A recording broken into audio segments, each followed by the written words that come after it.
नमस्कार दोस्तों, आप सभी को बहुत बहुत प्रणाम। और आशा है आप सभी लोग कोविड-19 के चलते हुए सभी स्वस्थ होंगे और नियमों का पालन करते हुए अपने जीवन व्यतीत करते होंगे। सभी खुश सुखी, सभी निरोग हों, सभी उज्ज्वल भविष्य देखें, ऐसी मंगलमय कामना के साथ में आज मैं आप लोगों के सामने उपस्थित हूँ कुछ अपने मन के उद्गारों को व्यक्त करने के लिए, अपने संकल्पों के बारे में बताने के लिए। मैं आज अपने संकल्प मैंने शादी से पहले जो लिए थे, गुरुदेव की जो उन्होंने कहा था कि जो भी आप संकल्प लेंगे वो आपके पूरे होंगे।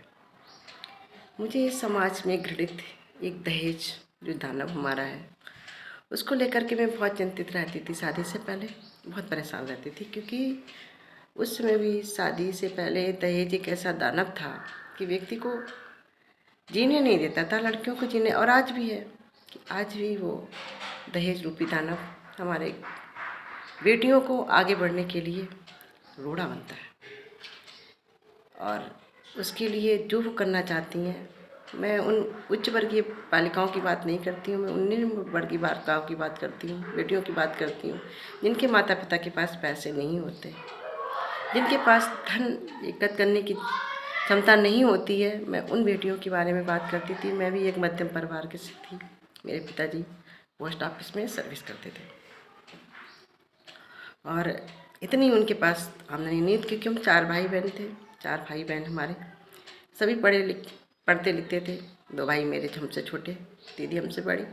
दीदी के समय पैसा नहीं था। दीदी ने गुरुदेव से समर्पित मेरे पिताजी श्री राम शर्मा आचार्य जी हमारे गुरु, मेरे पिताजी के गुरु, और वो दहेज के खिलाफ रहते थे।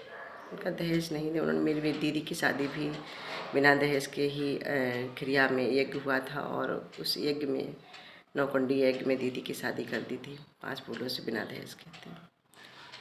मेरा नंबर अब वो इतनी सुखी नहीं रही, कहा कि जो है शादी करेंगे तो दहेज लेना पड़ेगा। तो मैंने एक संकल्प ले लिया था कि मैं तो आजीवन कुंवारी रहूँगी, मैं शादी नहीं करूँगी। ये सोच कर के एक मैंने कविता लिखी थी और संकल्प ले लिया था कि मैं शादी नहीं करूँगी। और कविता के रूप में 2 पंक्तियाँ मेरे हृदय में आई थी। मैंने कहा था कि दहेज की भूखी भेड़ियों के आगे बढ़ना नहीं, दहेज की भूखी भेड़ियों के आगे बढ़ना नहीं, हमें अपने अस्तित्व को छोड़ना नहीं।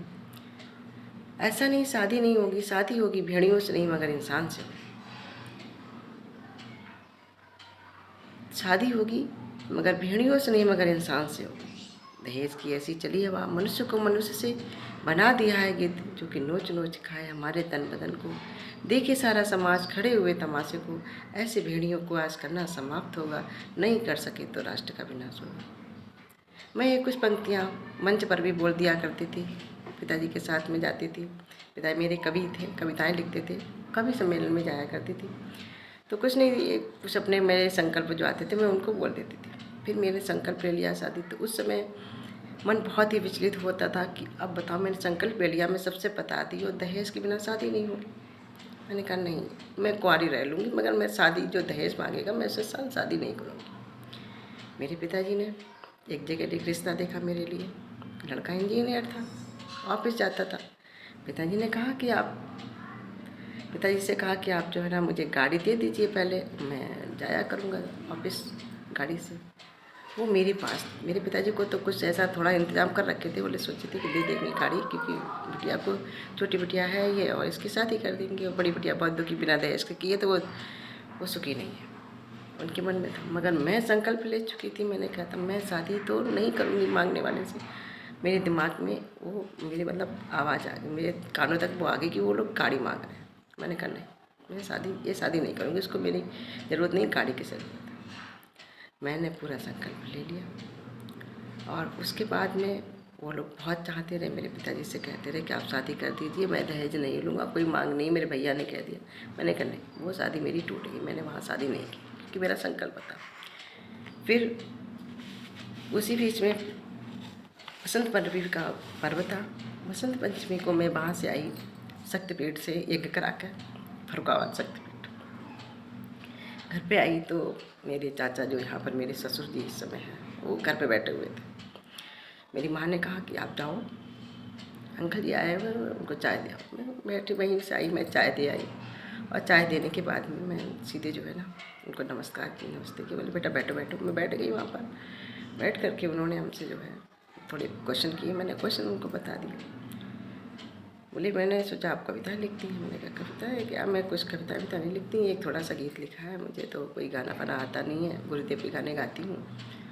और एक दो ऐसे जो क्वेश्चन पूछे मैंने बता दिया। कहने का मतलब मेरा ये है कि वो मेरे घर पे बैठे हुए थे, मैंने उनसे जो भी फिर वहीं संकल्प में पिताजी सबसे कहती, मैंने कहा कि 15 दिन में अब क्या करें, मेरी जो है ना अब दहेज तो बहुत दाना बा, दहेज लोग मांगेंगे, पिताजी दे नहीं और हम शादी नहीं करेंगे।